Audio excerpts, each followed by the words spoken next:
परम आदरणीय श्रोतागण, सादर नमन। आशा करता हूँ आप स्वस्थ एवं प्रसन्न मुद्रा में होंगे।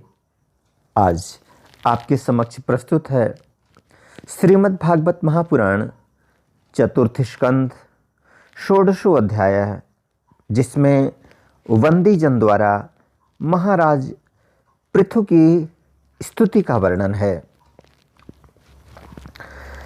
सच्चिदानंद रूपाय विश्वोत्पत्त्याय दिहेतवे तापत्रय विनाशाय श्रीकृष्णाय वयं नमः। नारायणं नमस्कृत्य नरं चैव नरोत्तमं देवीं सरस्वतीं व्यासं ततो जयमुदीरयेत्। श्री मैत्रेय जी कहते हैं, महाराज पृथु ने जब इस प्रकार कहा तब उनके वचनामृत का आस्वादन करके सूत आदि गायक लोग बड़े प्रसन्न हुए। फिर वे मुनियों की प्रेरणा से उनकी इस प्रकार स्तुति करने लगे। आप साक्षात देव प्रवर श्री नारायण ही हैं, जो अपनी माया से अवतीर्ण हुए हैं। हम आपकी महिमा का वर्णन करने में समर्थ नहीं हैं।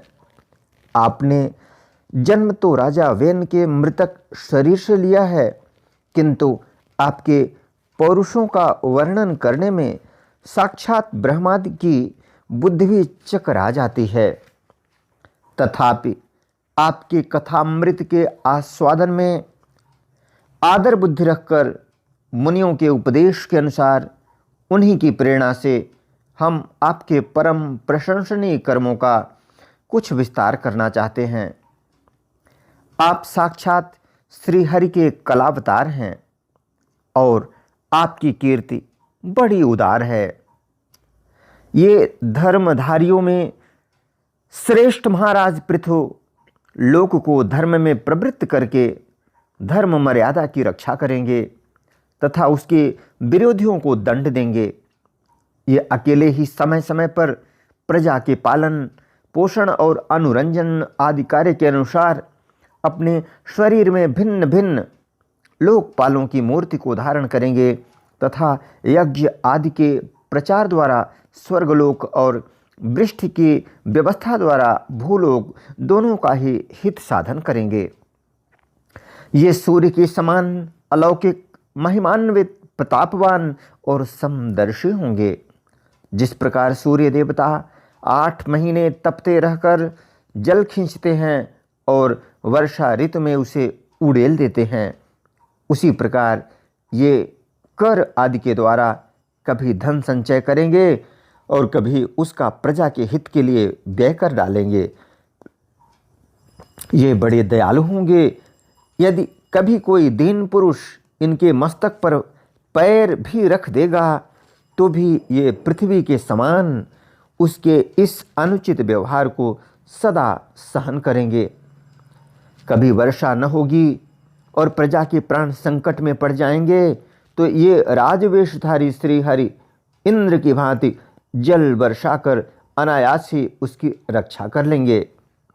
ये अपने अमृतमय मुखचंद्र की मनोहर मुस्कान और प्रेम भरी चितवन से संपूर्ण लोगों को आनंद मग्न कर देंगे।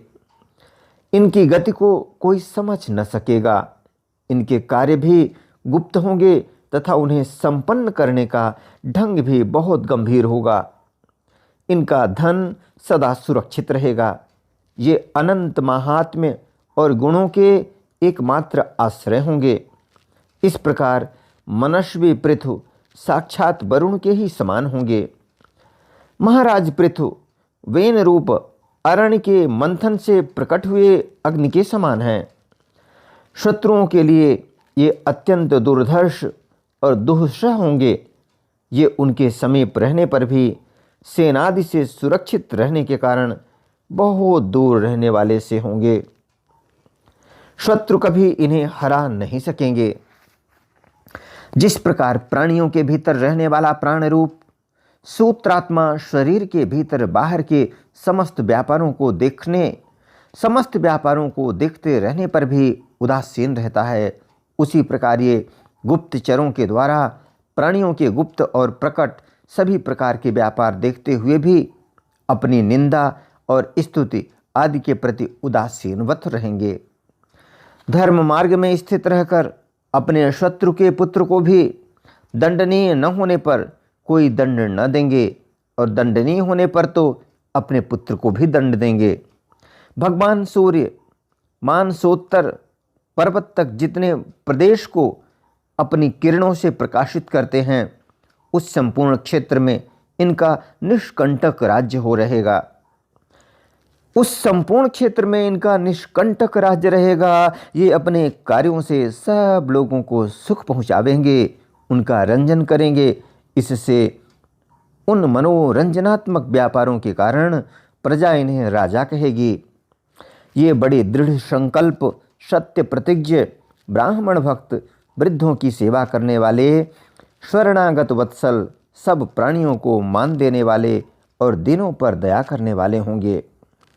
ये परिस्त्री में माता के समान भक्ति रखेंगे, पत्नी को अपने आधे अंग के समान मानेंगे, प्रजा पर पिता के समान प्रेम रखेंगे और ब्रह्मवादियों के सेवक होंगे। दूसरे प्राणी इन्हें उतना ही चाहेंगे जितना अपने शरीर को। ये सुहृदों के आनंद को बढ़ाएंगे। ये सर्वदा वैराग्यवान पुरुषों से विशेष प्रेम करेंगे और दुष्टों को दंडपाणी यमराज के समान सदा दंड देने के लिए उद्यत रहेंगे। तीनों गुणों के अधिष्ठाता और निर्विकार साक्षात श्री नारायण ने ही इनके रूप में अपने अंश से अवतार लिया है, जिनमें पंडित लोग अविद्यावश प्रतीत होने वाले इस नानात्व को मिथ्या ही समझते हैं।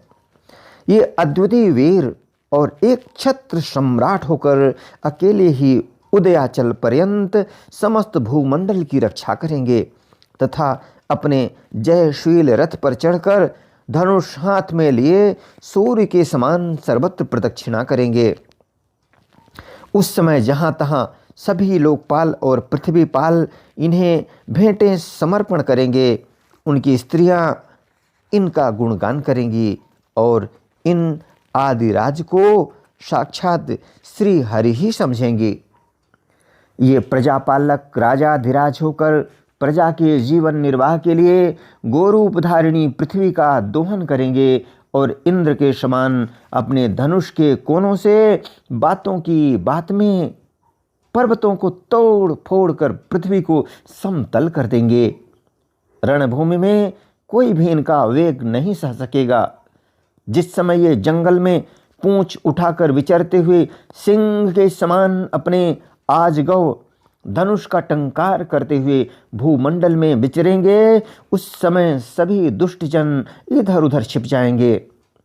ये सरस्वती के उद्गम स्थान पर 100 अश्वमेघ यज्ञ करेंगे। तब अंतिम यज्ञानुष्ठान के समय इंद्र के घोड़ों को हर कर ले जाएंगे।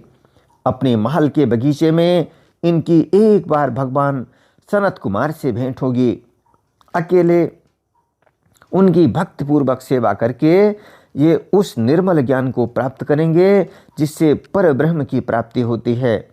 इस प्रकार जब इनके पराक्रम जनता के सामने आ जाएंगे, तब ये परम पराक्रमी महाराज जहाँ तहाँ अपने चरित्र की ही चर्चा सुनेंगे।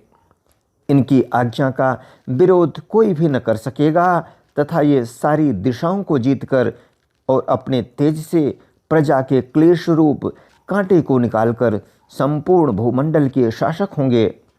उस समय देवता और असुर भी इनके विपुल प्रभाव का वर्णन करेंगे।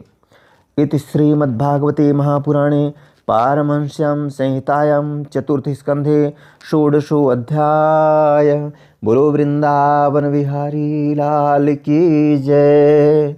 यदक्षर पद भ्रष्टं मात्राहीनं चेद भवेत् तत्सर्वं क्षम्यतां देव, प्रसीद परमेश्वर। वीडियो देखने के लिए धन्यवाद एवं आभार। जय हिंद, जय जगत। आपका जीवन मंगलमय हो।